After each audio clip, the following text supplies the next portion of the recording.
Democratic National Convention now underway in Philadelphia without its now ex-chairwoman, Debbie Wasserman Schultz, who's embroiled in a scandal involving some leaked emails and a bombshell that could threaten that hope for unity as far as the Democratic Party is going. Back to talk about it once again, 13 Action News political analyst Jon Ralston. And what do you make of this one?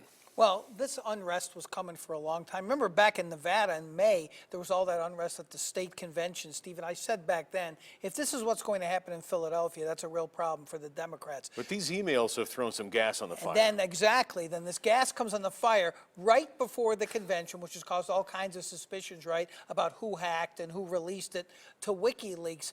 Right as that unrest was going on, starting today at the convention, all the booing, I happened to get an interview with Pat Spearman. She's a state senator from Nevada who was a Hillary Clinton delegate and has been trying to reach out to the Sanders supporters. Here's what she had to say about what was going on. It is my hope that they will eventually come around and be united.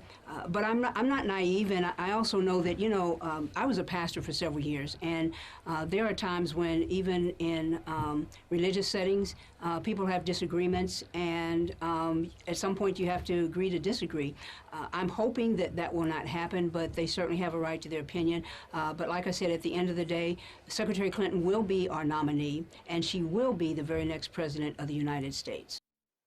Of course, Steve, later on tonight, Bernie Sanders will speak. It appears that the raucous atmosphere has died down a little bit, but I think there's still some worry on part of Democrats that what's going to happen, what is Bernie Sanders going to say? Remember, Michelle Obama's also speaking, and Elizabeth Warren, who a lot of Bernie Sanders folks had hoped that Hillary Clinton would have picked as a running mate. Well, I'm sure you can't remember, and I certainly can't, the last time that a national convention has gotten underway without that particular party's chairperson gaveling everything in. I mean, Debbie Wasserman Schultz went out at the last, literally at the last minute. She was even booed by the Florida delegation this morning. Right, there was a Florida delegation meeting, and she was booed off the stage, essentially. She's from Florida. She's involved in a primary in her home state by a candidate being supported by Bernie Sanders. Bernie Sanders called for her to resign a long time ago. I mean, this was an obvious sacrifice to Bernie Sanders, right? But I don't think it tamped down anything. I think the metaphor you used earlier was right. This just threw gas on the fire.